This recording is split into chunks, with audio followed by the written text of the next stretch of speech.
සරලම කතාව නෙළුම් කුල්ල කොපි එකක් ලංකාවේ මිනිස්සුන්ට මේ ෆිල්ම් එකක් හදන්න පුළුවන්. මේකේ තව කතාවක් තියෙනවා. මේක රීමේක් එකක් කියලා. ඔන්න ඔතන තමයි ඉන්ට්‍රස්ටිං පාර්ට් එක. ඔව්. ඒ කියන්නේ Facebook එකේ බැලුවත් TikTok එකේ බැලුවත් Instagram මොන ඕනෙම සෝෂල් මීඩියා එකේ බැලුවත් මොකක් හරි කියන්නේ ඒක ටිකක් හැදිලා තියෙන එකක් අයියේ.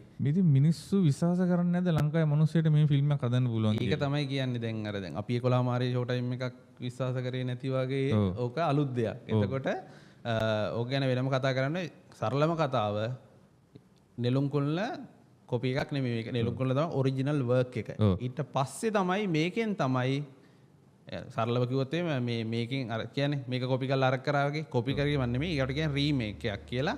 මේ නෙළුම් කුල්ලෙන් තමයි අනික් ලැන්ග්වේජ් වල සහ ටැමිල් වලින් පටන් ගත්තේ පේරුසු වලින් පටන් ගත්ත රීමේක්ස් ටික හැදෙන්නේ නෙළුම් කුල්ල ඔරිජිනල් වර්ක් එක බේස් කරගෙන. ඔව් ඇත්තටම ෆිල්ම් එකේ ඔරිජිනල් නම ටෙන්ටිගෝ. ඔව් ඒක ලතින් භාෂාවෙන් බෙදලාපු නම.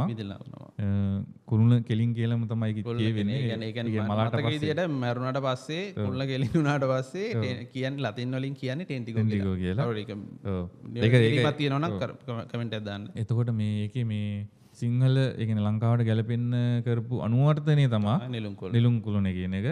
ඒක ලොකු හේතුවක් වුණා ෆිල්ම් එක බලන්න නැත්තේ. මිනිස්සු ඒකත් එක හේතුවක් වුණා. එතකොට මේ ඕක සචින් දැන් පළවෙනි රීමේක් එක විදියට දමිළ රීමේක් එක පෙරසු මේ දිනවල ඒකත් මේ සිනමා ශාලාවල ප්‍රදර්ශනය වෙනවා. ඉන්දියාවලත් රිලීස් වුණා මෙහෙත් රිලීස් වුණා. එතකොට ඒකේ ඩිරෙක්ටර්ත් ඉලංගෝරාම්ම තමයි. ඔව් නිෂ්පාදිකාව ඩිරෙක්ටර් දෙන්නම ඒ කියන්නේ කතාවත් වෙනස් කරලා තින්නේ ඉලංගෝරාම්ම තමයි ඒවල වලට ගැලපෙන්නේ. ඔය පරිසරයට සංස්කෘතියට ගැලපෙන්න. සෙල්ලම් මේ කතාවක් නෙමෙයි ලංකාවේ ඩිරෙක්ටර් කෙනෙක් ලංකාවේ ෆිල්ම් එකක් හදලා ඒක ඉන්දියාවට අරන් ගිහිල්ලා ඒකත් ඩිරෙක්ට් කරනවා. ඉතින් ඒක හරි ඇත්තටම අපිට ලොකු දෙයක්. ඔව් ඕක දැන් ඉන්දියාව විතරක් නෙමෙයි. ඕක ෆිල්ම් එක යනවා යුරෝපෙටත්. යුරෝපෙට යනවා ඇමරිකාවට යනවා. ඇමරිකාවට යන්නේ කොරියානු ප්‍රොඩක්ෂන් හවුස් එකක් තමයි මේක මේ වැඩේ බාර අරගෙන තියෙන්නේ. එතකොට ඒක ඉංග්‍රීසියෙන් රීමේක් කරන ඇමරිකාවේදී.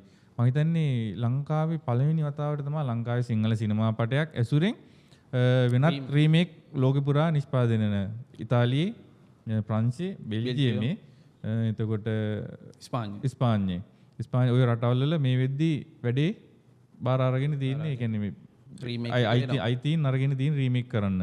ඒක බොහොම සන්තෝෂදායක මේ දෙයක්. ඒකින්ම පේනවා ලංකාවේ ෆිල්ම් එකේ ඒ තියෙන ක්වොලිටි එක. ඔව් ඒ කතා තේමාව සහ නැවුම් භාවය.